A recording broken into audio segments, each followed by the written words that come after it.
we have the pleasure. So today we have the pleasure and privilege of having on board John Mason. John Mason is a seasoned technical official from Great Britain.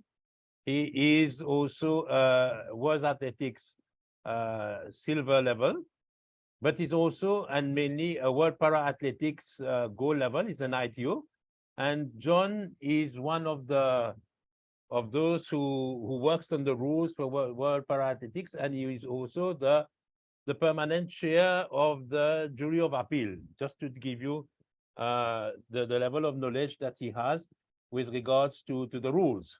So today we have the pleasure and privilege to have him on board. He has just returned from a mission to Santiago, and he happened to miss the plane yesterday. So this is why we have had to postpone it for today. The session of yesterday has been postponed for tomorrow, but today it was scheduled, and today is going to talk about the flows. So it will be, I'm sure, a very interesting session. And John has the gift to make things very complicated simple. So I leave that to you, John. And of course, we need to thank our friends from AADC Atletisimo Sudamericano for being our faithful partners in this series of videos. We have now 3 videos left to complete the series, and we talk about how we're going to process with regards to the evaluation at the end of this session. So, John, all up to you now. Well, thank you, sir. And I don't think there's any way that I'm going to be able to live up to that very kind introduction. No, well, hello, everybody. As Søren has said, my name is John Mason. I'm going to be talking about the throws today. Just looking down the participants today, I think I've actually worked with some of you previously, and I think there's certainly at least one person that was with in Santiago with us last week, and another back in December. So welcome everybody. Okay. First of all, a few acknowledgements and thanks, and I think the first one really has to go out to the International Sports Consulting Agency. What they've achieved in the last month is nothing short of astounding. The number of videos that have been produced in 3 languages has been absolutely fantastic, and the whole team behind this, really, we should all be very, very grateful to them for that, for organising this on short notice to support everybody in the silver exam that will take place next month. Some specific thanks as well. I think Søren has already thanked ADC Atletismo Sudamericano for their support with these videos. Claudia has been, if not all of the videos, a large number of them, and there's a lot of credit for hosting, recording, and making sure everything runs smoothly. For my part, I've got a big thank you to say to Elena Barrios from Spain. Elena actually produced this presentation that we're going to do today. It was presented in Spanish earlier in the week. So a huge translation disclaimer here. I've translated this from Spanish to English. So if there are any translation errors, they are entirely mine and nobody else's, but hopefully they will be okay. A few recommendations. We do need to motor through this evening. As Søren mentioned, there is going to be another video at 1900 on the process appeals and jury of appeal. That one will be in French. So if you keep your microphone switched off, that would be fantastic. Any questions in the chat, please. Let's keep them relevant to the topic of the webinar. There'll be a wrap-up session on the weekend where wider questions can be asked. We'll take the questions at the end of the webinar insofar as we've got time. But if you have any other questions that you want to raise offline or which occur to you after the webinar, then they can always be sent through to the to ISCA on the email address that's on the screen. Claudia has started the recording, and as Søren has said, this will all be put onto YouTube in due course. So what are we going to talk about today? We're going to talk about the throws.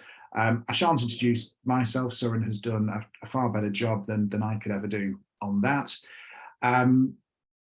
This presentation or something similar has already been produced in Spanish by Elena and in French by Ahmed, so thank you to them. Because this was initially presented in Spanish, you may see some references, certainly on diagrams in Spanish. I will do my very best to explain as we go if there are any, but they shouldn't confuse things at all. Okay, so how are we going to do this? We're going to do this in two parts. First of all, we're going to look at the role of a chief judge and a referee through the competition. What should we be doing before, during, and after the competition? As referees and judges, we aren't just there for the 60 to 90 minutes it may take for the athletes to take their trials. There's a lot more to it than that. So we're going to look at a protocol of what we need to do before, during, and after the competition. Then we'll look more closely at certain scenarios. We'll have some videos, we'll have some photos, and from that we will just extract and discuss some of the key rules. It's not going to be an exhaustive look at the rules, but it's putting the rules into context with some videos and some photos to back it up. So I hope that's okay with everybody. Okay, so as referees and judges, we need to be present in the moment, we need to be present at the competition, and we need to remain concentrated at all times. If we're operating as a chief judge or as a referee, we need to make sure that all the tasks that are needed to make a competition, a throws competition, but this goes wider than just throws, are properly given to other people, they're delegated appropriately, and that all the judges and volunteers take responsibility for what they need to do what they need to do, whilst we keep control of the event as a whole. So before the competition, what sort of things do we need to do? Before I go any further, certainly these slides will be made available. I will send them through to Claudia and to Søren. So if you want copies of these slides, you'll be able to get them after this webinar, so you don't need to make copious notes of what we're going to run through. So before the competition, what will we do? Well, first of all, there'll be various meetings which may very well take place, especially at high-level competitions. So other referees, the technical delegates, NTOs. As a referee, we would want, as an ITO, as a referee, we would need to attend those meetings. Very important that we conduct an inspection of the facilities that are relevant to the competition. So for throws, this would be the throwing circles, it would be the cages, it would be the runways. We need to make sure we have all the documentation that we're going to need in order that this event runs smoothly. So we're going to need to see a copy of the start list, the timetable, field cards. If any of you have seen the webinars that have been produced, certainly the one that Chris Cohen did in English 2 days ago, I think, but presumably also this would have been mentioned in the ones in Spanish and in French as well. It's also very useful, if it's been produced, to have a copy of the expected running time of the event, so that when the technical delegate or the competition director is orchestrating the whole competition, the referee on the event, the chief judge on the event, knows what sort of timings need to be hit. So we know, are we going too fast? Are we going too slow? And this is especially important in some competitions where the last throws may be showcased. And for television purposes, we need to hit certain times where those throws might be the only things happening in the competition. So all useful information. Records, we need to know what any relevant records for the event are. And again, it's useful to have season's best and personal bests. Not so much for the referee, but it's useful for the judges to have this. Because if you're in the landing area and you're marking the landing of implements, if you have in your mind what the personal best, season's bests are of the athletes, if you know approximately if they throw to their capability, where they're going, their implement is going to land, then you can position yourself in a much better place to be close to that point of landing. There is nothing worse than being stood at 70 meters in a throwing area, only for an implement to land at 50 meters coming straight at you. It's very difficult to get that depth perception and to get to the mark. In some ways, it's even worse if you're at 50 meters and it goes over your head to 70 and the implement is going away from you. It can be very difficult. So useful to know where we think athletes are going to land their implements. As we touched on before, we need to check the competition area, but that isn't just the infrastructure of the competition area, the cage, the nettings, the gates. It's everything else as well. I mean, how do the athletes get to and from the cage? Is it grass? Is it muddy? Are they going to get their shoes dirty? Do we need to put down some carpet? The landing area, is it appropriate? Where are the judges going to locate themselves? Are they in appropriate positions to be able to see and use the competition? The athletes, where will they sit? Do they have sufficient shelter from sun or rain based on the conditions? Is the computer operational, the computer that's going to send the results either in real time or at the end of the competition to the data management team? Is the EDM working if we're using electronic distance measuring? Has that been checked? We'll come to that. Are the scoreboards operational? So there's a lot here that we need to make sure is operational before we even set foot on the field of play. The competition equipment, is that all there? Everything there that we need? Computer, tables, chairs, the flags, a cone, so the athletes know when they can and can't throw. Do we have a backup metal tape in the event we lose the EDM if it goes down? Do we have a ladder if we're on a caged event to enable us to go up and get implements down from the cage if for example, a hammer gets caught in the cage? Do we have a broom? Do we have rags? Do we have ways of cleaning out the circle? If it's wet, can we keep the circle dry? All of these things. Is there water for the athletes? Bins for rubbish? And as I mentioned a moment ago, shelter from the sun or rain. So there's a lot here that we need to make sure is there. Implements, very, very important. Before the event, as referees, we need to make sure that the implements we're using are the correct weight. Are they LOC implements? Are they personal implements? Have a look at them, make sure that you're happy. Is there a control sheet so that we can track which athlete is using which implement? Very, very important if there's a problem, very, very important if a record is set. The EDM check, we need to be present at the EDM check to make sure that that is working as it should do. We need to be there when the check marks are placed. Usually there will be 3 check marks for a throw within the throwing area, maybe 1 on each side at different, one on each sector line at different distances from the circle, and maybe 1 in the middle. We need to check that the EDM and the tape, the metal tape, they are the same when we do the measurements. And how are we going to return the implements? Are we using cars? Do we have a chute for the shot? You need to agree where you're going to be along with the other judges, where you're going to place yourself, and especially as referee, in order to be able to see everything that's happening. As referee, you're responsible for everything. You need to be able to see everything. At a major championship, you may be fortunate, you may have another referee working with you who will be placed out in the landing area who can keep an eye on that area for you, but not always. So, so have a think, where are you going to put yourself in order to see everything that you need to see?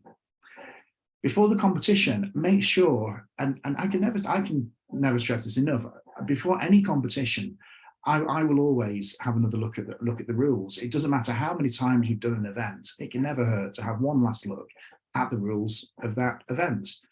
And make sure that you're clear on any new rules that may have come in, for example, around shoes, around the striking of the cage, which we're going to talk about a little bit later on, and especially any rules that might have some difficult interpretations. You need to have a think about that. Event protocols, these are really important, especially at large televised meetings. So how are the athletes going to get from the call room to the event site? At the end of the competition, how are they going to get from the event site through the mix zone to post-event control? The athlete flow, we need to understand that, it needs to work. When are we expecting the judges to start the clock for each athlete's trial? Will it be when a cone is removed? How are we going to manage that? If an implement lands out of the sector, how is the judge out of the sector going to communicate that back to the circle side, to the chief judge, to the EDM? Will it be by raising a flag? Will it be with a signal? If it's a signal, it needs to be a clear signal. Will it be an outstretched arm? Will it be crossed arm across the chest? How will it be done? Everyone needs to be clear what they're looking for so that no errors are made. How is the judge out in the sector, which in the javelin competition could be 70, 75, 80 meters or more away? How are they going to know when they've marked the spot of the landing? How do they know when they need to take out the prism? If they react to a red flag and remove the spike before the measurement has been taken, what happens if the athlete protests? We've lost the mark. And from 70, 80, 90 meters away, a marker, a spiker, cannot see or know what is happening at the circle or runway side. So again, there needs to be a protocol, there needs to be a signal for doing that. Are we going to measure everything or only valid throws? If we measure everything, that needs to be done quickly. If we measure everything, including all fouls, then they can't obviously be published onto the scoreboard, but note needs to be kept on somebody's field card. Different competitions will do it different ways. I know in the UK, we certainly have had competitions where we've measured everything. That way, if there is a protest, then we have a measurement. How are we going to escort athletes to the bathroom if they want to go? Do we have athlete stewards that can do that? All of this stuff we need to be clear before we actually start the competition. And absolutely key here is communication. And communication is with everybody. If communication is good, competitions run well. Communication is bad, competition can be really problematic. So how are you communicating with senior key officials? The competition director, who will tell you whether to speed up, slow down. The video referee, if you need to query any decisions with them. How are you in contact with the technical delegate if need be, and with the other judges and referees?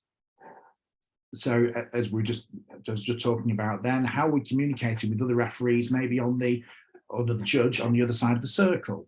How do you communicate with each other that there has been a foul? Do you use little flashcards? Do you use arm signals? And again, out in the landing area, how is that communication done? So with the key senior officials, especially at high level events, there's likely to be radios, so those need to be collected, the channel list checked. There is nothing worse than getting onto the field of play and then realizing your radio is on the wrong channel and you don't know what channel you're supposed to be on. It's exceptionally embarrassing, and it's a little difficult to deal with once you're on the field of play.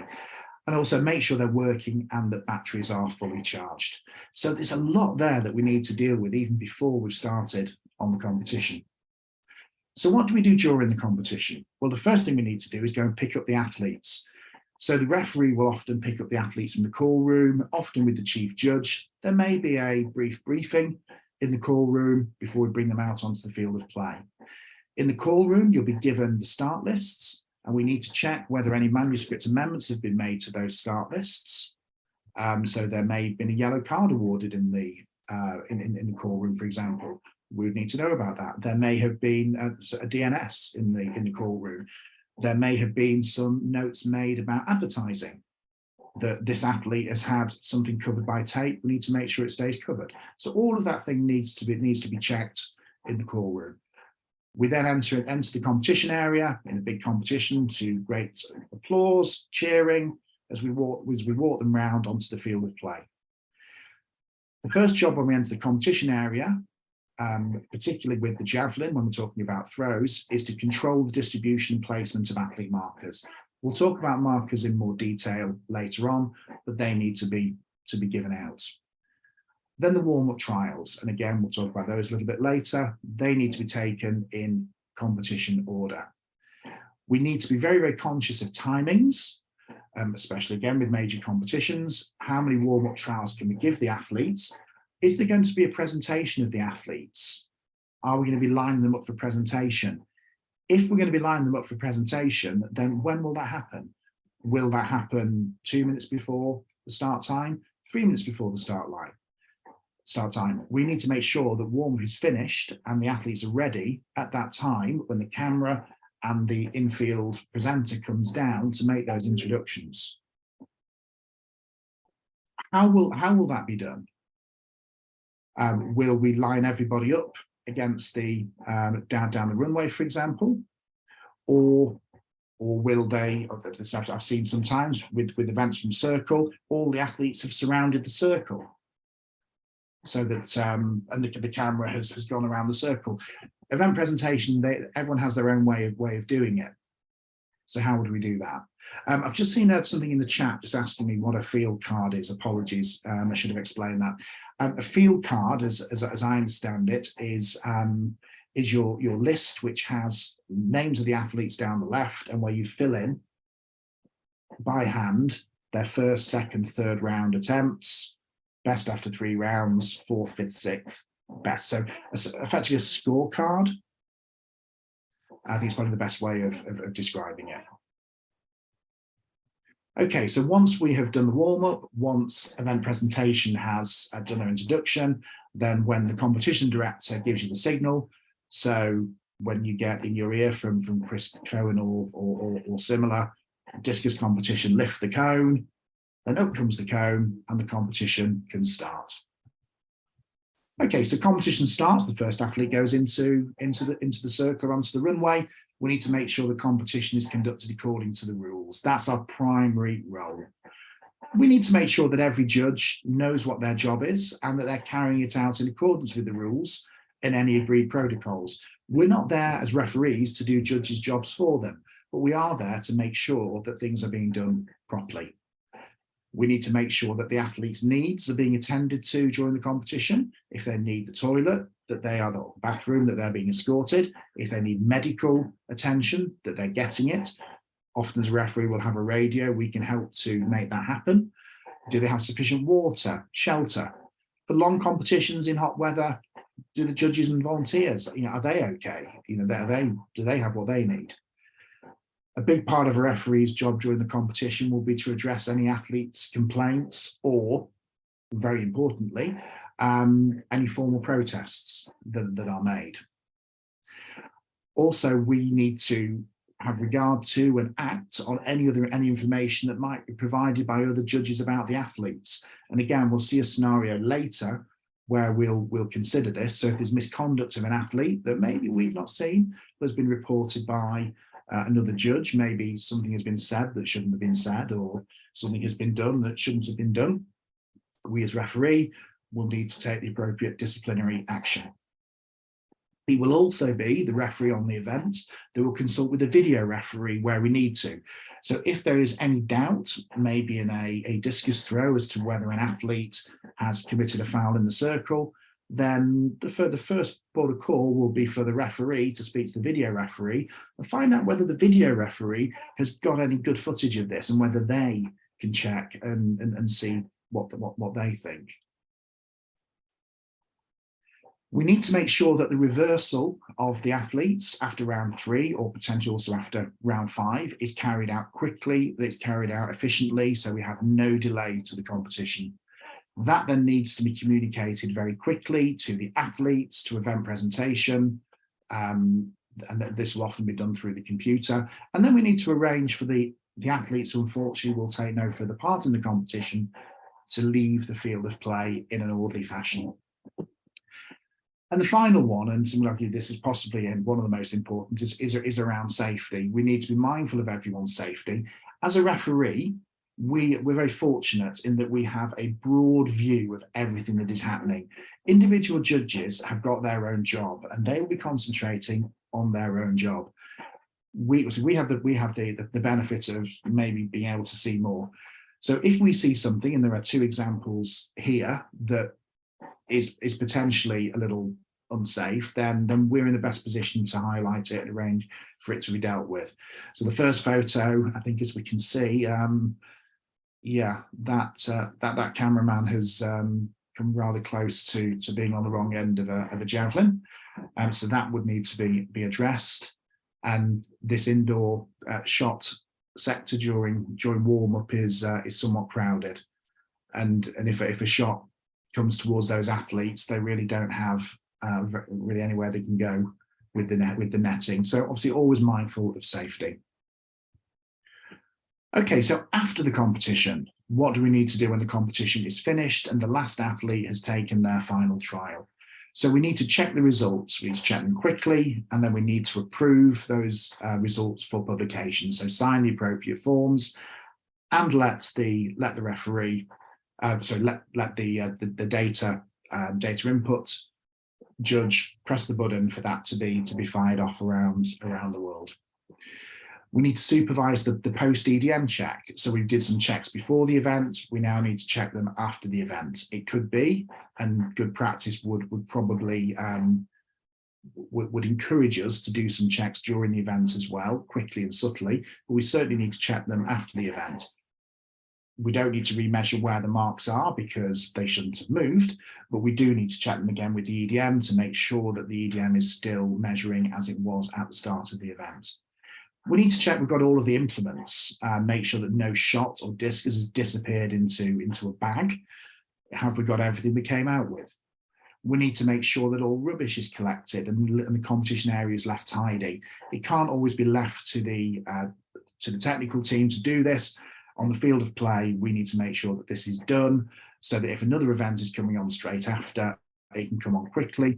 But also, if there isn't anything coming on, from an aesthetic perspective for television, it looks terrible when there are bottles blowing around, bandages here, there. We need to make sure everything is nice and clear.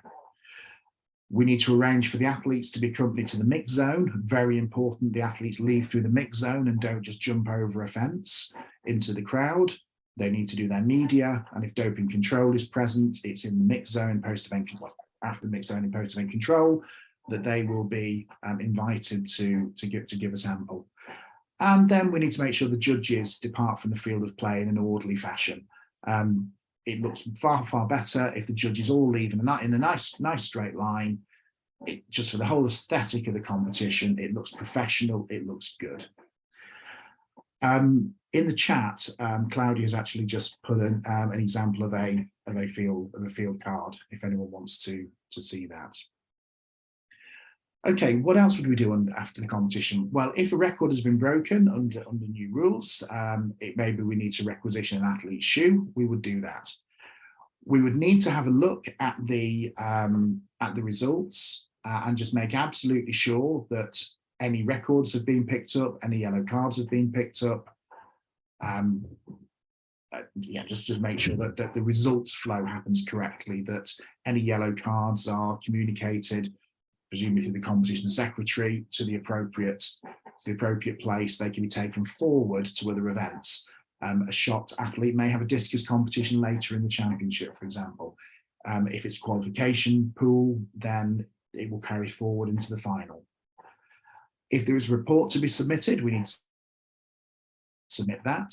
Only two things here. If anything went particularly well, we should comment on that. But are there any lessons that can be learned from the competition? We need to highlight that to the chief ITO in old money, but presumably now the chief referee, so that those lessons can be learnt and any appropriate comments can be fed back to the technical delegates. And then at the end of the day, we will attend any daily meetings with the referee or judges to transfer those learnings to make sure that everyone is on the same page for the next day of the competition. Okay. So as you can see, there's a lot there that a referee does in consultation with the chief judge and the judges. We're looking at it from the perspective of throws, but this equally is for any other field event as well. So maybe a useful aide-memoire. Okay, so getting on to the rules themselves, and we'll get on some scenarios in a moment, I promise. So implements. So all implements need to be on the list of World Athletics certified implements, and they need to have been checked by the technical manager and appropriately marked so we can trace them. Personal implements are permitted, provided the same model's not on the list of the implements provided by the LOC. If a particular type of javelin is being provided by the LOC as one of the pool implements, and athletes cannot check in a personal implement of the same make and model. Unfortunately, we do now have a rule that a maximum of 2 per athlete. So now hopefully gone are the days where as a technical manager you can be confronted with an athlete checking in 6 or 7 javelins. And there you can see the various weights of the implements. All of this obviously is in the rule book. Okay, warm up. So important point here, and one certainly as referee we need to be very, very alive to, about the competition area. So rule 25.2, so once the competition has started, athletes are not allowed to use the javelin runway, any implements or circles for practice. Javelin runway and circles is fairly evident. That's unlikely to happen, hopefully, because they'll be being used for competition. And if they are used, it'll be very obvious. Implements, we need to be a bit more careful of. We need to make sure that implements are controlled, that they stay on the implement rack until they are needed, that we don't have shot putters taking shots and spiking them into the ground. We don't have javelin throwers taking javelins and then swinging them around in order to keep themselves warmed up. For the warm-up itself, when we're in the competition area before the start of the event, the warm-up has to be under the supervision of the judges. So again, we can't have athletes taking javelins, taking them a little way away from the competition site and spiking javelins. It needs to be under the supervision of the judges. And for the throws, we do it in draw order. It's a very good way of the athletes getting familiar with the order of the draw.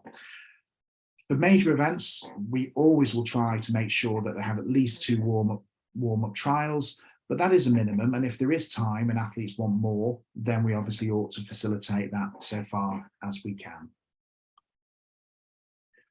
Markers, which we discussed earlier, markers more primarily used for the javelin. In the javelin, they're allowed a maximum of 2 markers, so no difference what you'd have in the jumps. If any of you were in the, I think it was Cloudy, I think you did the jumps, the jump session a few weeks ago now, but a maximum of 2 markers, which are to be to the side of and not on the runway. So before we start the competition, we need to have a walk up and down the lines of the javelin runway and make sure that any markers are off the runway, bearing in mind that the lines are included in the runway, we move them off. If the LOC don't provide any markers, then the athletes can use tape in lieu of markers, but we mustn't allow them to use chalk or anything else that leaves a permanent mark. For the circle throws, so for shot, discus, hammer, they are allowed to have 1 marker, which can be placed on the ground behind or adjacent to the circle, but not on any lines, so not on the on sector lines and not in the landing area. It's a temporary mark, it can't stay there permanently. They put it down, they take their trial, they take it away. I have to say, I very, very rarely seen this on the circle throws, and I don't know whether any of the other very experienced referees have seen this particularly often, but it's not something you see too often on the circle throws. What constitutes a marker? Okay, well, a marker is to consist of a single piece, but we need to just to be sensible and use common sense around this, that if an athlete presents a marker which is 2 cross pieces of tape, well, yes, technically that is 2 pieces of tape, but those 2 pieces of tape taken together equal 1 marker. I think it will be a little zealous to not to allow that to happen. Okay, so we'll start on some scenarios now, and we've got some videos coming up as well. Just something to have a think about. I'm not going to give you the answer to this. We're not going to necessarily discuss it, but you have a javelin competition. Chief judge comes to you as referee, tells you that he has asked the athlete several times to move their markers off the white lines of the javelin runway, and they haven't heeded his instructions. What would you do as referee? This is the sort of question that may come up in an exam. It's taking the rules and it's putting them into some kind of into context. So what would you do in those circumstances? Something to have a think about. What would be the appropriate disciplinary action for you to take. So this is taking rules that are in another part of the rule book and applying them to this throws competition. So I say one to take away. Okay, timings. So timings for trials. Hopefully this is familiar to everybody. 1 minute per trial, unless they're consecutive attempts, in which case 2 minutes is permitted. Bear in mind that at the end of round 3, when we reverse the order, if the last throw in round 3 is the first throw in round 4, that is a consecutive trial, and we do need to allow that. Similarly, if an athlete is given a replacement trial for whatever reason, then again that would be effectively a consecutive trial. So there are circumstances where in throws we may have consecutive trials. Wind indicators. So one or more wind indicators can be placed need to be placed in appropriate locations for discus and javelin events, so that the athletes can see the approximate direction and strength of the wind. And we just need to be careful where we put those to make sure it's not in a sheltered position.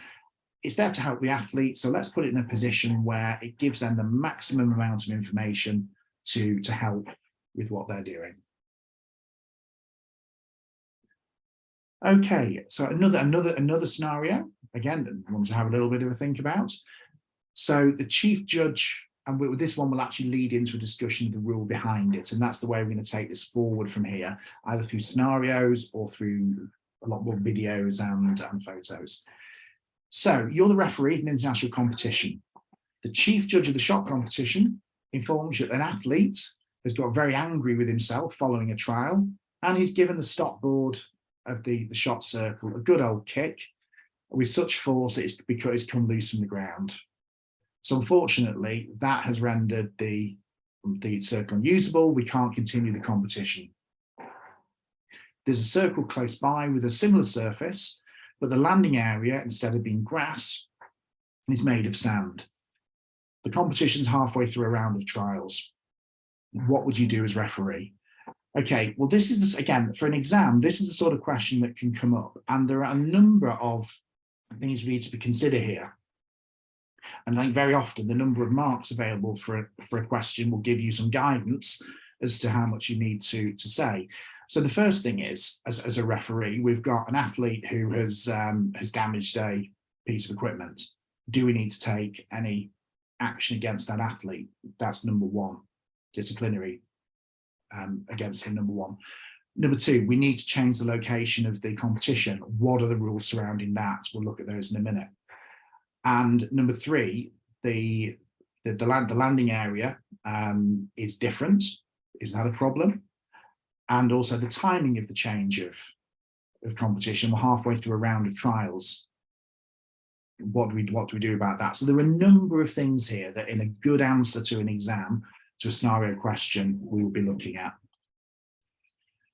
So change of venue, which is the first one here. So again, just relating this to the rules. So rule 2520. So the technical delegate or the referee can change the place or time of the competition if, in their opinion, the conditions justify it. Okay, now I think you really couldn't argue that if a stop board is unusable on the shot competition, that those circumstances do justify a change of location. Such a change should be made only after a round of trials has been completed. Now, that in this instance, it would be difficult because we can't use the circle. So the second note to that rule, so the bottom bullet point here, that if the conditions make it impossible to complete a round of trials before a change of place or time is made, the technical delegate should normally void those trials already completed in that round of trials, always depending on evaluating the conditions and the results of the trials up to the time of the interruption, and recommence the competition at the beginning of that round of trials. Now, I think for a shot competition, this you need to think very carefully about as to whether you would actually void those trials. Has there been any advantage being gained by maybe a slight change in venue? You could argue that the circle may be different. So there's some stuff to really think about there, and any answer to any question needs to justify why you would make the decision that you would make. not relevant to shots, but certainly relevant to things like the discus and javelin, that neither the wind strength nor change of direction is a sufficient condition to change the place or time of the competition. I'm sure we've all been there, especially with javelin throwers, discus throwers, where they come to you and say, oh, can we throw the other way because the wind has changed? Well, you may be able to do that before the competition, at lower level competition. We certainly will not be doing it during the competition. Okay, the landing sector. So landing sector has to be sufficiently soft to ensure that the initial landing point of the implement can be clearly determined by the judges, but also it needs to be such that the implement can't bounce backwards and create a potential risk for the athlete. So here we have an example. Okay, that's pretty soft. That's buried. I mean, I've certainly had competitions where we've actually lost the shot or the hammer completely under the turf when it's turfed in layers, and the implement actually hits the join between two layers of turf and disappears underground, which can actually be a little bit challenging. Claudia, could you just, did that video play okay? Could you see that video when that was played just then? I saw the first slide. If you were trying to do this again, I cannot see. I'll play it again. Can you see that video? Yeah. Perfect. Excellent. Okay, so generally speaking, the landing sector shall consist of cinders or grass or other suitable material on which the implement makes an imprint. Now, here we've got another example. Indoors is always difficult. Ideally, we'd be throwing onto, if we're using outdoor shots, we'll be using soft matting, which the shot may make an indent in those. It is helpful though if the athlete can legally use chalk on their hands, so that the implement does make a mark when it lands, because without any chalk or anything similar on this on this picture, you see this landing area, it's the track. I suppose apart from the danger of maybe them putting a shot through the track, it certainly isn't going to make any kind of imprint there. Okay, so I'm just going to play a video here, and just in your own mind, just have a think about what the issue here may be and what we need to be looking for specifically. Switzerland,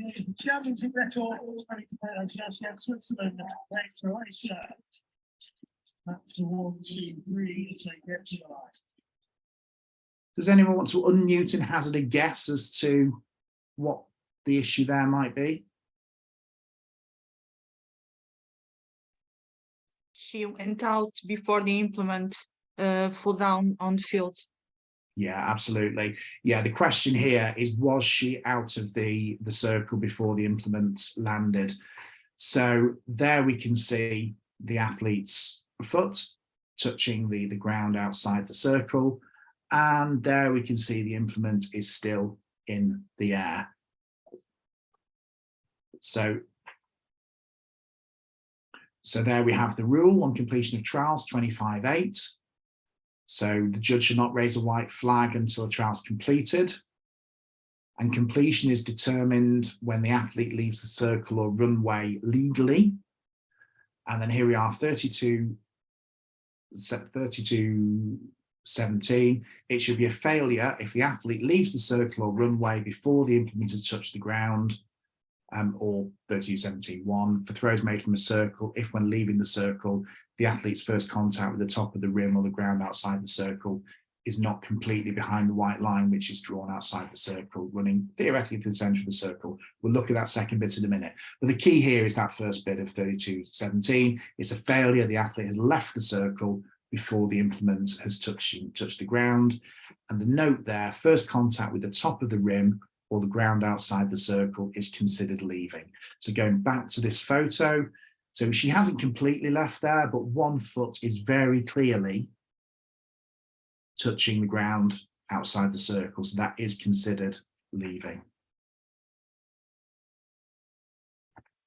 Okay, the second part of that, when we talked about the theoretical white line, Again, here we can see that the athlete is coming out of the circle, out of the shot circle, and is touching that white line, is not completely behind the white line. So again, we need to be very vigilant for that. And there we've got it from another angle, and the chief judge there has given the red flag. I think that was looks like that was in WARECS at the European Junior Championships 2 or 3 years ago. Okay, so again, we'll circulate these slides.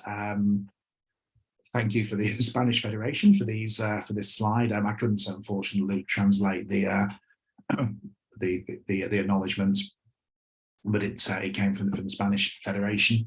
So this shows you what constitutes a legal and an illegal exit of the circle.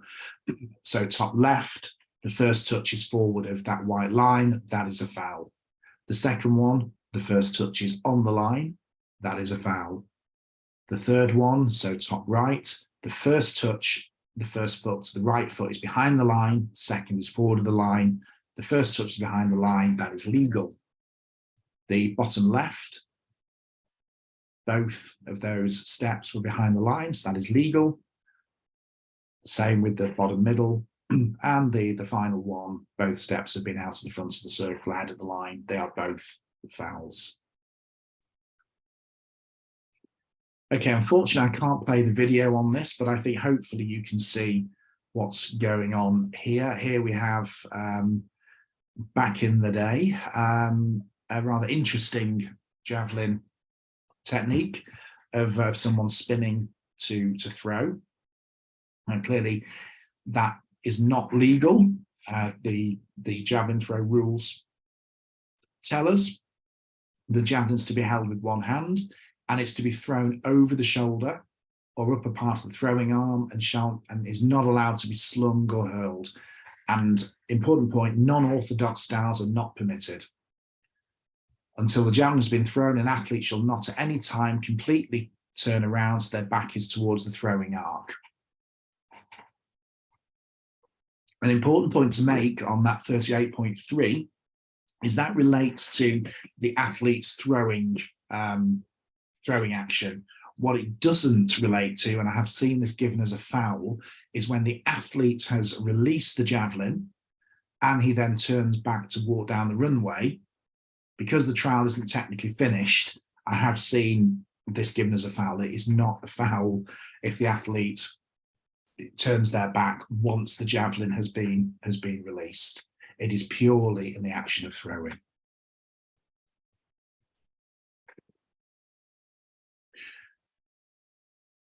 Okay, so the leaving of the runway for the javelin. We talked about the white line on the circle throws. So the first contact with the runway lines or the ground outside the runway lines needs to be when the implement has landed. So they can't walk out the front of just the line at the front, which is the arc. They need to walk out at the sides or to the back. There are two marks which are put at 4 meters, which we will discuss now, which are here. Again, the diagram's in Spanish, but it should be clear. What we can see here, I'm not sure if you can see my cursor, but there is a red line, theoretical line that runs across that javelin runway. When the athlete has released the javelin legally and then walked back beyond that line, then the referee, the chief judge, can raise the white flag if it's otherwise a legal throw, and we can proceed to measure it. So if the athlete is within that 4 meter box, the javelin lands and then they walk back down the runway. The minute they pass that 4 meter mark, we can measure the throw.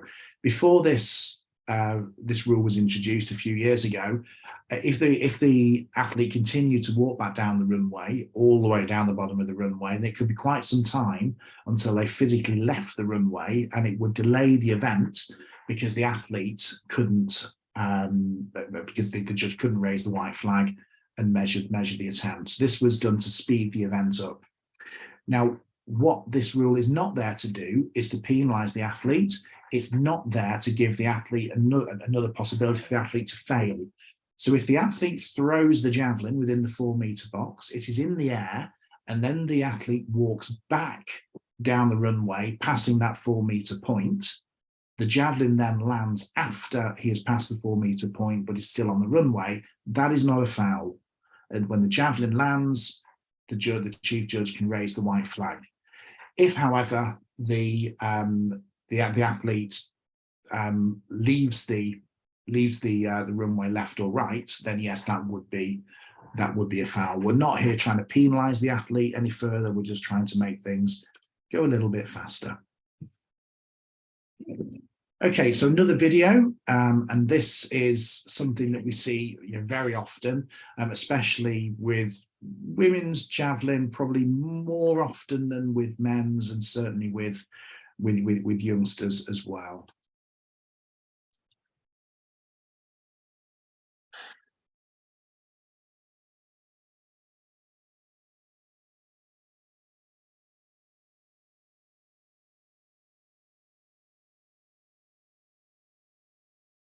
Again, this is the same competition in WARECS.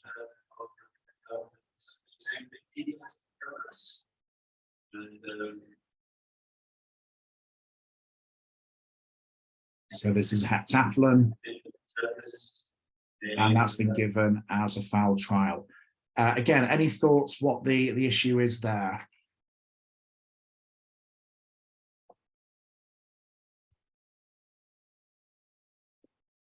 Anybody? Why that may have been given because the first part of the javelin, it wasn't the first part of the javelin which touched the ground. Yeah, that's yeah, absolutely.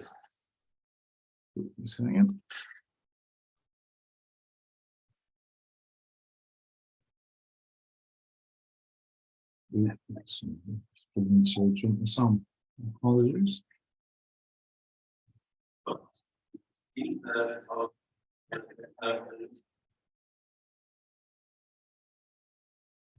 Yeah, so there's the appropriate rule, 38.2. So in the javelin, the throw is only valid if the metal head strikes the ground before any other part of the javelin.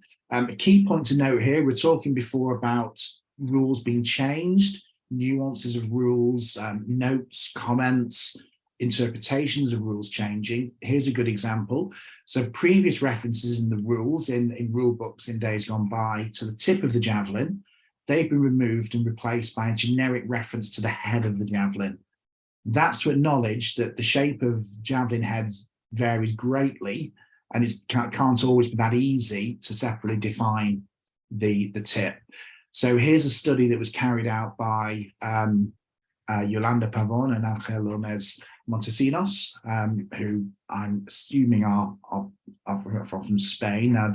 Elena very usefully was able to provide this, which shows different types of javelin, and in each case they're very differently designed and different angles. If we talk about the tip, the top one, that Polanic Space Master, that in order for it to be the tip, that has to come down a much steeper angle than, for example, the Polanic 70-meter or the Nemeth Universal. So I think as a result of studies such as this, the rule was clarified to talk about the metal head as opposed to the grip of the javelin, or certainly the tail. Always a difficult thing to judge, but we need to do it as best we can. Okay, now an interesting one. We're going to see this from two different angles. The first time you see this, you may say, "What is the issue?" Hopefully, when you see it from the second angle, you will see what is the issue.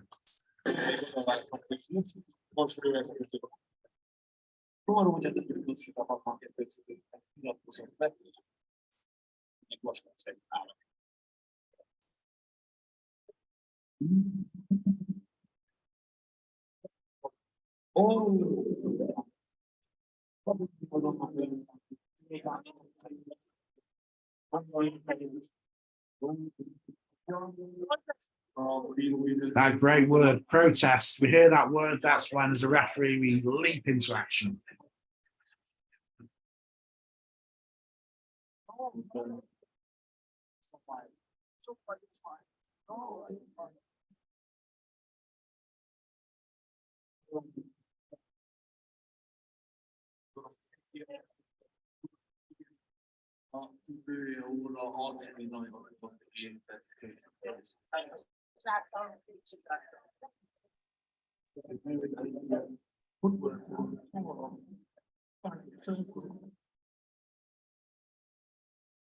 Okay, so that whole conversation was around whether or not the he touched the front of the circle with his foot or not. Again, can be difficult to judge, but we need to be diligent with it.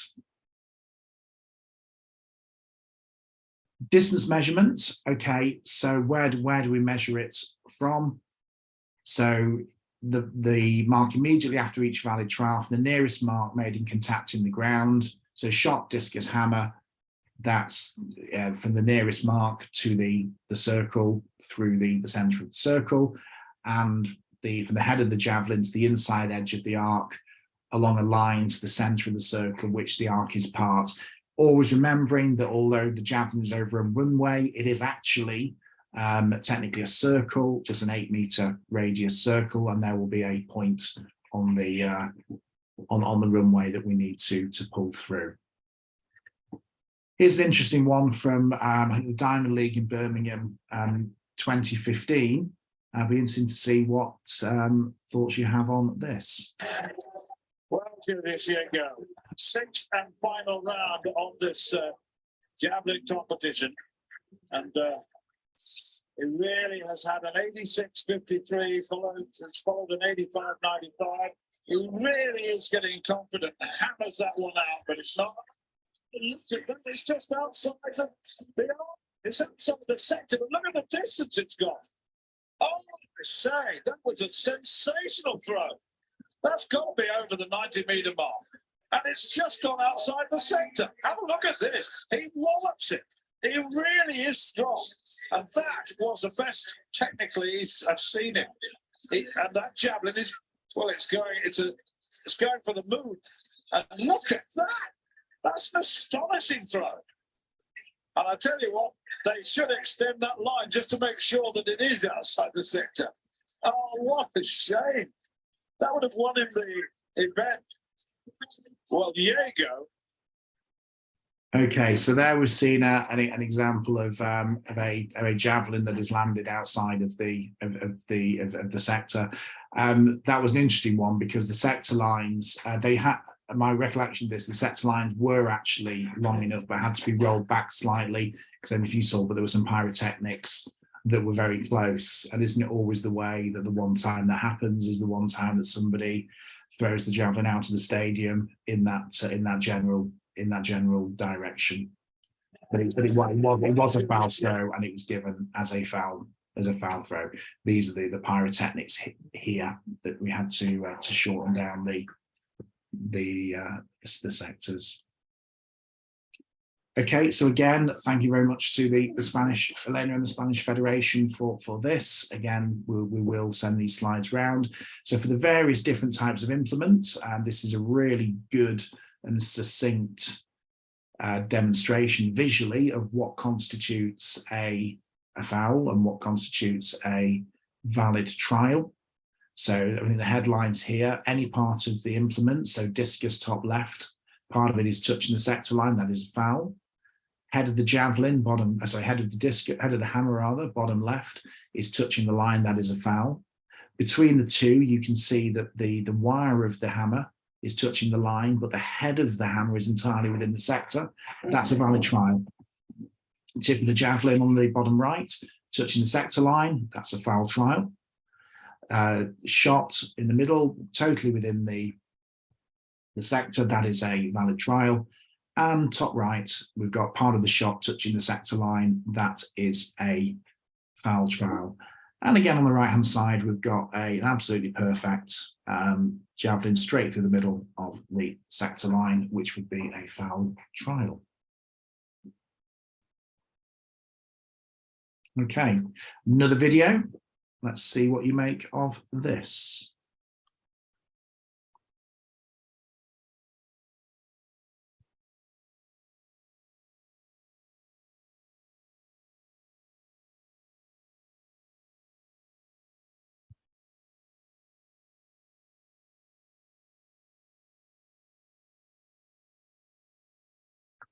Any thoughts?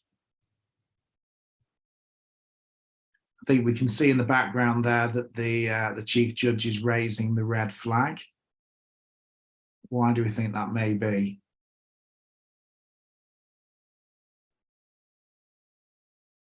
He thought it was a false attempt because he's on, we can say, the wrong side for to see this kind of thing. If he had another person on the other side, on another judge, then that judge could saw this wasn't a false. Do we think it was a foul? Do we think it wasn't a foul? No. What do you think? You don't think it was? Why not? Well, first, I already know the video, but second, well, she doesn't touch the line. Yeah, no, that's absolutely right. So again, let's just look at the rule that relates to this. So leaving yeah, so here it talks about touching, you know, the lines which mark the runway or the ground outside. So this is where it's slightly different to what we now have in the long jump, which is now breaking the plane. We do still need to touch the ground with the javelin. And you're absolutely right. It's exceptionally difficult to judge that if you're if it's very tight and you're on the wrong side of the arc. But again, we just do what we need to do. Okay, striking the cage. Okay, so this is the new rule that came in, I think, in the last edition of the rule book. So I'm going to read this through verbatim because I think it's new and it's important. And then we'll see a couple of diagrams which will hopefully help to clarify. So this is rule 32.14. So it shall be considered a failure if the discus or the head of the hammer, that's key, strikes the far side of the cage. So that's the left side for a right-handed thrower when facing the landing sector, or the right side for a left-handed thrower when facing the landing sector after the release of the implement. Okay.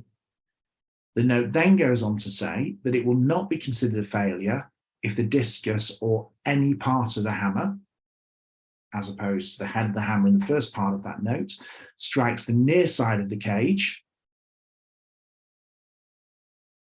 right side for a right-handed thrower when facing the landing sector, or the left side for a left-handed thrower when facing the landing sector after the release of the implement, then lands within the landing sector outside the limits of the cage, provided that no other rule is infringed, including rule 32.10 of the technical rules. Okay, so what does all of that mean? Okay, so here we can see looking at this again, apologies, this one is in Spanish, and again, you know, thank you to Elena for this. I don't have a similar diagram in English, but we can see here the limits of the cage in each circumstance for hammer and for discus. If we strike the cage and land within the limits of the cage, then it will be a foul as per the rule we just saw. Now, in terms of striking the cage, and again, thank you to Tomasz Galindo for this diagram. Nullo is foul, valido is valid. So this demonstrates where it would be, which one would be a foul. So far side of the circle. So we're assuming here a right-handed thrower here. It hits the far side on the left and lands in, that is a foul. On the right-hand side, it hits the nearer side of the cage, bounces back in, but it is inside it hasn't exited the cage, it's within the limits of the cage. That was a foul. But if it exits the cage, then it will be valid, which is the top example there. One thing to bear in mind here is that if the wire or handle of the hammer strikes on the far side of the cage, it would not be a foul for that reason. Okay, it's only the head of the hammer. Obviously, discus is just one part, but there's a difference here between wire or handle and the head of the hammer.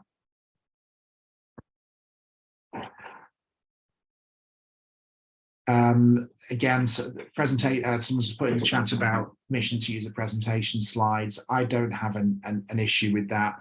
In terms of the videos, I will just double check with Elena that she's happy for them to be circulated as well, in which case we'll send it in PowerPoint rather than in PDF format. Okay, so another scenario here.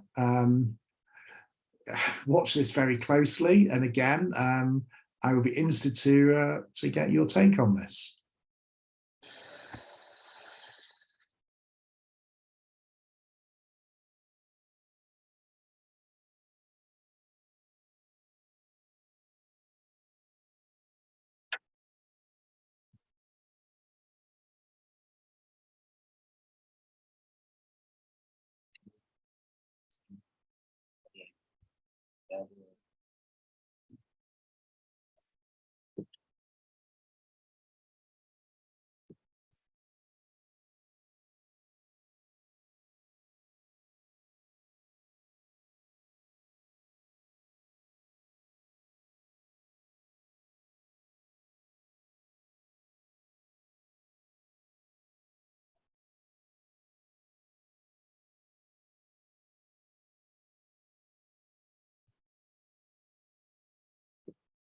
Well, beyond the obvious statement that he's probably in the wrong sport and should be a gymnast, any thoughts on that?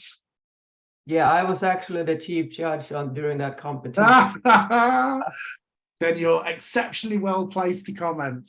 Yeah, I mean, I did raise the white flag because I didn't see anything touching, but I also sent over a call to the video judge to confirm it, and it was not a red flag. So he was really excellent and keeping the balance. Oh, absolutely. You look at every part of that. You break it down. There's a few things there. We'll look at the rule in a minute. But did he touch the top of the circle with his foot at any point? No, it didn't look like he did. His hand touched the inside, touched the circle. Is that a problem? No, it's not. An interesting one here is, and again, there's a little bit of a myth here that you have to leave the circle under control. That's not a rule. It doesn't. Nothing in the rules say you have to be under control. He was either totally out of control or very in control, depending on how you have a look at it. But there was nothing there on the face of it that was illegal. He exited entirely behind the white line. The only thing I think that you possibly can't see from that, and I'll take it that, thank you, someone's just, Cosmo, you've just put it in the chat, as you know, Askey's obviously just making sure, and I'm sure that it was that the implement had landed before he'd finished his various pirouettes. Yeah, he did land, and because absolutely. he was dancing around quite a bit, but yeah. Yeah, absolutely. But no, it's absolutely a fantastic example. It really is. So yeah, so here is the rule that we need to bear in mind here. If we throw some circles, so it's a failure if during the course of a trial, after they've stepped into the circle and begun to take a throw, an athlete touches with any part of their body, the top or the top inside edge of the rim or the ground outside the circle. And then an important clarification here that we obviously need to be very, very familiar with. So the top inside edges of the circle of the stopboard are considered to be part of the top of the rim and stopboard respectively. So if an athlete makes contact with the top inside edge of either the rim or the stop board, then they will be considered to have made a failure. Okay, so we need to be absolutely clear on that. We'll come back to the second element to that in a moment.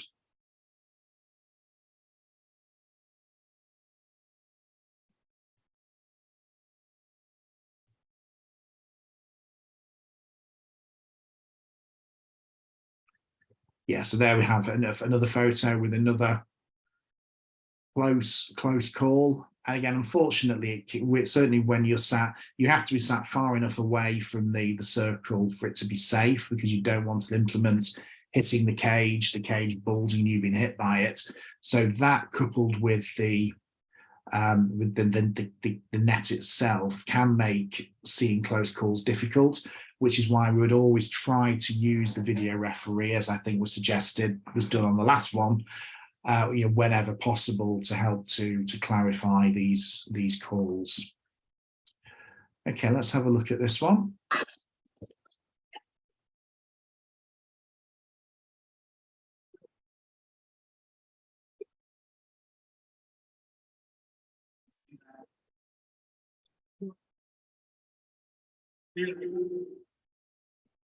Oh, sorry, my apologies, that's the same one. That's been copied. This is what I wanted to show you before, sorry, the photo. So obviously we had a very unhappy athlete in that video, but here we can see, and I think this actually does make it clearer. Was anyone in Győr that is here? Was at the European Youth Championships, under 18 championships, I think. But there, I mean, that would certainly suggest that he has touched definitely the rim, possibly even the ground outside with that throw. So from the back, it didn't look like there was a problem. From this angle, we can see that there is. Apologies, I put that video in the wrong place. Okay, let's have a look. We're very close to finishing now, but let's just have a look at a couple of photos here. I think this is Joe Kovacs from the USA. That's photo number 1. So touch on the first rotation. Again, change of rule, couple of additions of the rules ago, I think. So yes, if an athlete touches the rim of the circle or anything outside the circle, on the face of it, it's a foul throw. However, there's a note here to Rule 32.14.2. It's not considered a failure if the touch is made without any propulsion and occurs during any first rotation at a point completely behind the white line, which is drawn outside the circle, running theoretically through the center of the circle. So put simply, if it's the first touch entirely in the back half of the circle, and no propulsion is gained, then that will not be a foul. So that applies to rotational techniques, so the shot, discus, or hammer. And any incidental touch at the top of the rim or the ground outside in the back half of the circle during the first rotation should not of itself be regarded as a failure. However, it is clear that any technique which thereby obtains an advantage through leverage or propulsion would constitute a failure. Really, really difficult one to judge this, but we do need to be aware of it. And again, there is another example of what on the face of it, and certainly under the old rule would have been a foul throw, but under the new rule is not. And that is all that I had to say. I've had to shorten things down a little bit for this one, as there is another video coming up on the jury protests appeals, the jury of appeal in French at 7 p.m, which will be repeated in English by me on Saturday, I think. But Claudia, do we have any questions here that I have missed? I think The Cosmo asked if on that case that it was not a fall, that the athlete got out from the circle very fast, if he did exit before the discus landed. Yeah, that was the one where we had our rather athletic athletes that did everything he possibly could to stay in the circle and did. Yeah, I think as I was discussing with, so who was the chief referee on that? So I couldn't see who was Anna. actually. Anna Forsberg from Sweden. Anna, okay, yeah. So as Anna clarified that, yeah, from that picture, you couldn't see whether or not the athletes had left the circle before the implement landed, but Anna confirmed that yes, the implement had indeed landed before the athlete left the circle. So John, we have, sorry, well, Israel? No, we have from Fabien Martinez. About the discus throwing, I have a doubt. Once the athlete inside the circle ready to start the throw, can she or he leave the discus on the floor inside the circle, then take the discus and continue with the throwing? I'd have no issue with that, assuming that no other rules were infringed. Obviously, clock continues to run, but as long as no other rules have been infringed, I guess it also does depend what you mean, whether they've started the throw. But no, an athlete is permitted to do that. I haven't got the rule reference to hand. I don't know whether Claudia Suran, you can. There is another from Jaime. Athletes can use the area around the circles or the runway to keep warm and to do simulation throwing exercise or jumping simulations. Well, again, yeah, I mean, again, on the face of it, probably, no issue with that as long as it is done safely. The issue becomes when they're using implements, and the rules are very, very clear that the implements are not to be used. The circles and the runways cannot be used either. So if they are in a javelin competition using the runway to run up and down, that is not permitted. They're certainly not allowed to use the circles between trials either. But no, you will see athletes keeping themselves warm in the vicinity of the competition area, and there's no issue with that, provided they're not using the implements and they're not physically on the javelin runway or in the circles. Would be my take on that. Okay. Thank you. And we have Irving and Alejandro asking the questions. Irving?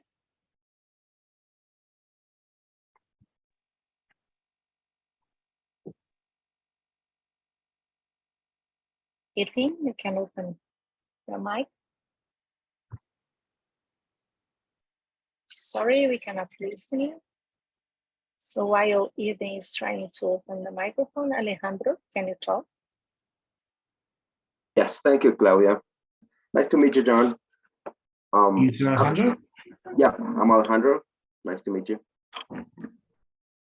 My question is about the athlete going on the jostling when exiting the discus throwing circle. What about in another situation when that same athlete in that same situation on the first contact of the ground with the ground outside the circle, it's closer to the legal exiting lines, but it goes beyond those 75 centimeters that the lines are set. So making it doubtfully for us to judge if the first contact was behind the back part of the circle. Okay, yes. Okay, so if I'm interpreting the question correctly, so we've got obviously 75 centimeters on either side of a circle. So let's say it's a shot for the sake of discussion, that they're a lot of power, exceptionally athletic. They throw, and then again, presumably their momentum takes them out of the circle with a huge leap, and they land. They clear the 75, so they land a meter away from the circle. Is that what we're saying? Yeah, exactly that. And then That's there it. is some doubt as to whether they have been forward or behind the line. Okay, well, I mean, that's difficult. I mean, the rules don't deal explicitly with that. It comes down to a question of the judge having to make a decision. I mean, the first thing I would do, you know, as a judge or referee, would probably look to speak to the video referee initially, if there is one on that, because they may have a better view. They'll be able to slow things down. If it is so close that it can't be decided, then you've got a decision to make. And I can only speak for myself here. Other people may take a different view on things, but for me, if it is not absolutely clear and there is doubt, then I would rule in favor of the athlete. Okay, we just apply the But there's nothing in the rules that I think says that.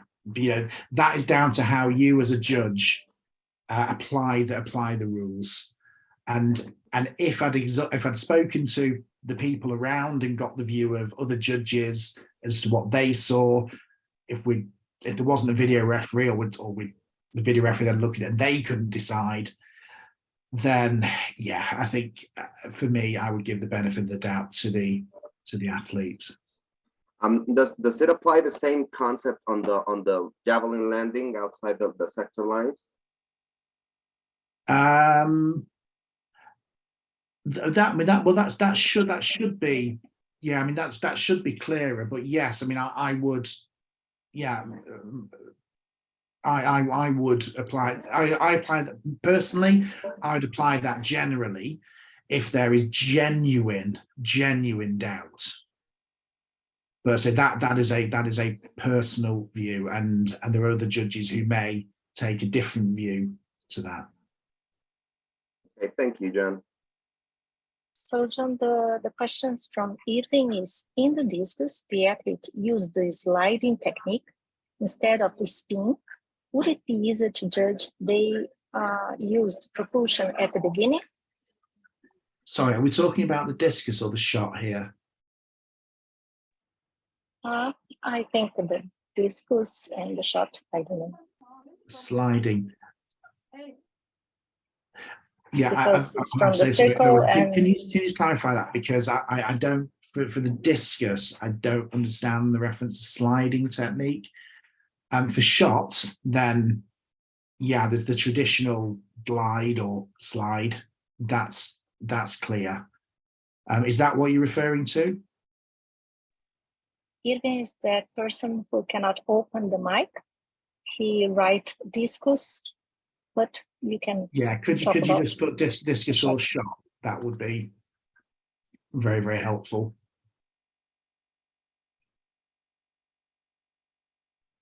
Irving, if you can type, and during this time, Anna sent a question. In the shot put, okay, when the Velcro strap or show string touches on top of the shot put stop bar, is there a fall since it's a part of the athlete's equipment? Okay, sorry. Let me just take that first one first. In the discus. So I'm going to take it as being the shot. So there you do have a very clear glide and you do have a very clear spin, and they're two very different techniques. I've put back on the screen the rule about the touch on first rotation.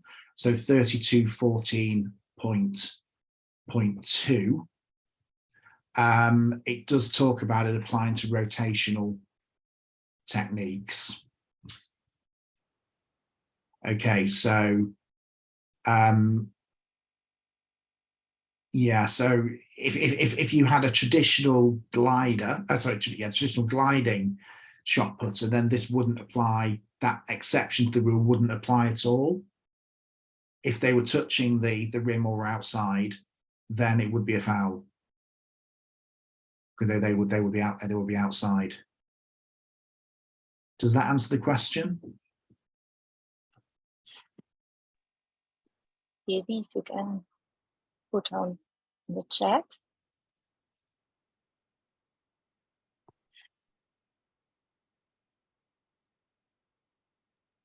And Anna, if you prefer to open your microphone and ask. Irvin said, Sure. thank you. Yeah, I was just wondering in the shot put when they stop at the stop blank up there and the shoestring or that Velcro strap Yeah. touches the top of the stop bar. I mean, Yeah. it's part of the equipment, but I've heard both ways, so I just want to know. Yeah, absolutely. I'm just trying to find the rule on that because I think it is that this is dealt with in the rules. Yeah, I'm not going to be able to find it instantly. From my perspective, and again, Claudia, sorry, and I'd be interested on, and Elena, if you're on, and your interpretation, you know, of this. Shoelaces on top of the stop board, I would not call that as a foul. I do agree with you, John. Thank you.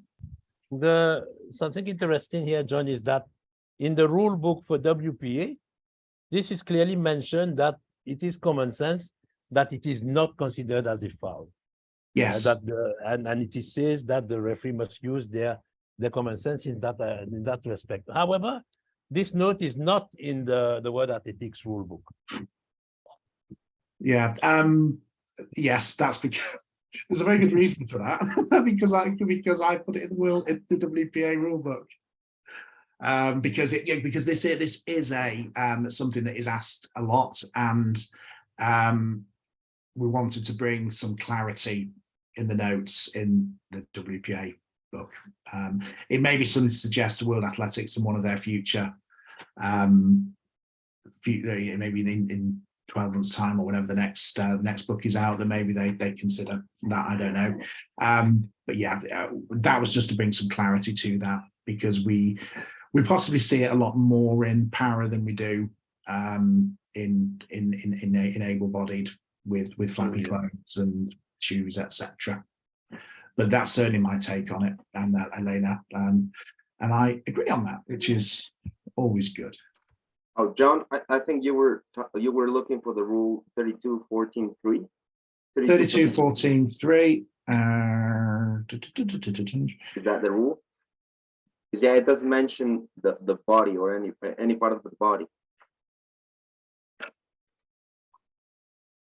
Yes, so it becomes the question as to whether shoelaces are any part of the body. It is a moot point. I personally would interpret that rule in favor of the athlete again, and Elena has confirmed she would as well. Others may take a different view on that, but no, I'd be comfortable defending that position to a jury. Thank you. I wanted to know because I've been also using common sense and not raised the red flag, but I've been told I should have. So I just wanted to hear. Yeah, as I say, it's yeah. Thanks. Yeah.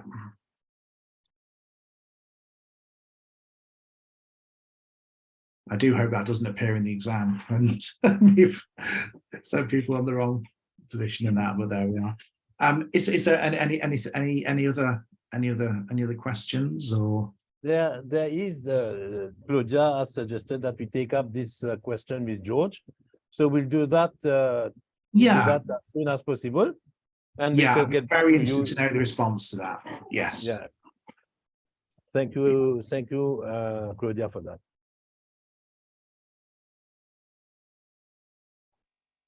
Alejandro, do you want to make another question? Yes, I have another question, John. Please. Sorry for that. About the athlete throwing on the when he protested, the German athlete on the discus throw, where he protested immediately, just right before exiting the throwing circle.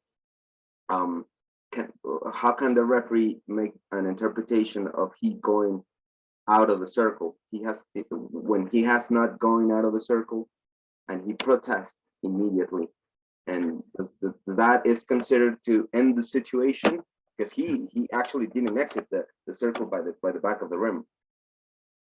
No, that is a very good, that's a very good point actually, because but I guess at that point the trial is, he will have been seeing the trial as being over because the red flag has been raised.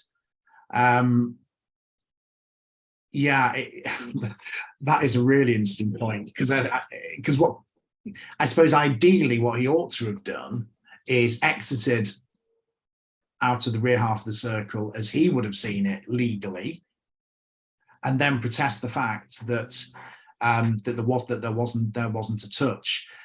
In this situation, if he's been given a red flag for having touched the front and he's then exited clearly through the front, then that absolutely would be a foul, wouldn't it? But I suppose, again, just looking at this from the athlete's perspective, I wouldn't penalise the athlete for that, because it's the action of the judge in raising the red flag that I think has led to the athlete immediately questioning it, immediately protesting, and leaving in the way that he did. But again, this is different people look at this different ways.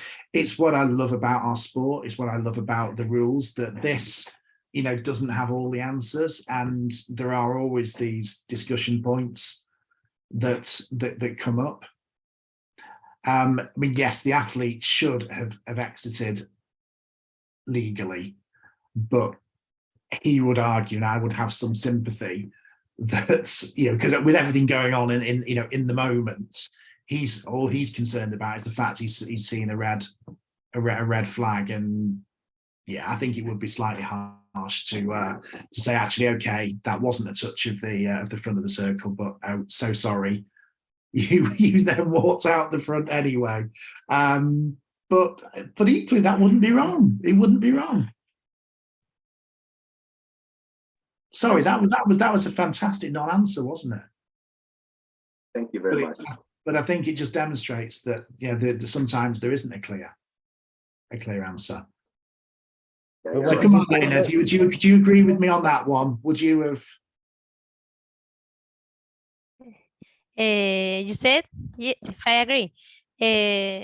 Well, in that situation, he must, the athlete must come out. I would ask him to come out of the circle, you know, please leave, and let's say we will talk, because, you know, if he leaves the circle in a wrong way, for sure it will be another failure. You know, he must leave the circle, although for us he has already left because he has touched, you know. And because it's a red flag, which again is why it's difficult. But I would ask him to please first leave.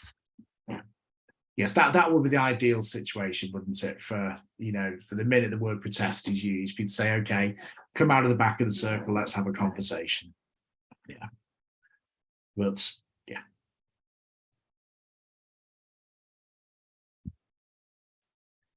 Any other thoughts, questions? Cannot see any hands raised.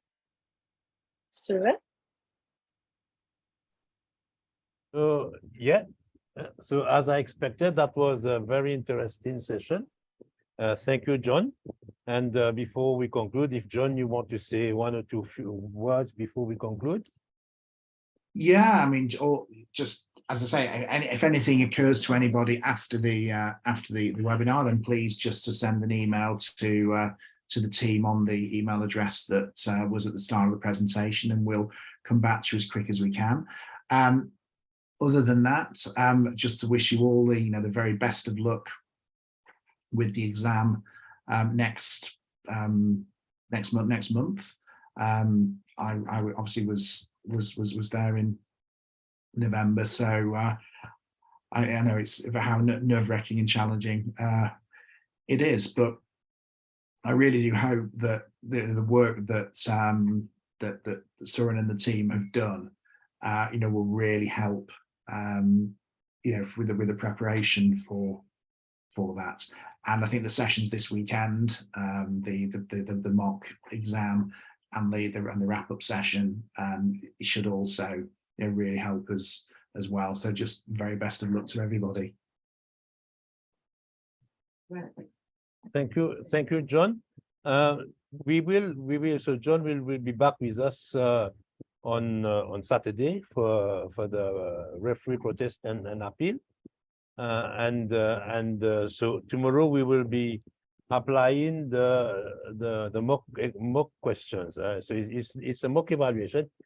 It is nothing compulsory. We have prepared just to give you a feel of how you make you will be getting the questions. We have put some questions on Google Forms, so you will have the opportunity to answer on that. We will apply 3 different questionnaires at the same time on tomorrow at 19 GMT, and you will take your time. So those who want to do it on the exam conditions, they do it. Those who want to take their time, they take their time, as long as you attempt it. And the following day, that is on Saturday, we will open the floor. All of us will be here, and we will have a discussion on the questions. We will go through the answers, and when there is need to discuss further, we will discuss further. And we will do the wrap up after that. John will intervene just before with the protest, the referees protest and appeal. So thank you all for being here, for animating this session, as you did in the previous also. We have tried our best to get the top seasoned ITOs to come and share the experience with you, and I need to thank them, because everyone we had contacted, they came forward, they willingly agreed to share the experience, and I'm sure that those visuals has been very, very fruitful for you. And we will be posting they're already on the YouTube for a majority of them. Nasser is doing a fantastic job to posting that on YouTube. So you will still have access to those videos, and the presentation. Those we will share as much as we can, the presentations, the PowerPoint presentations of the presenters. So thank you again to Roberto and at the ADC, Atletisimo Sudamericano, for hosting us, and of course Claudia and Elena and everybody who have made this really possible. Claudia, she's been the master of ceremonies of all the visuals in all languages. So thank you, Claudia. Special thanks to you, and to Elena, and to everybody who have contributed to this fantastic enterprise. I mean, we had no idea. We put this up in basically 2 weeks and then we got a few friends to start it, and we had no idea we would be able to do that. We have basically completed almost all on time and on target, and Okri will be intervening immediately after, and the one remaining is John on Saturday. So it was a fantastic experience for us all, and thank you for participating. And we wish you all the best for the exams, but we have not yet finished. So we have Okri afterwards. We have the evaluation tomorrow, the sharing of the evaluation, and the rounding up on Saturday. And Ms. John also, the last session, Ms. John on Saturday. So thank you all, and all the best, and see you in a few minutes' time for the French session with Okri.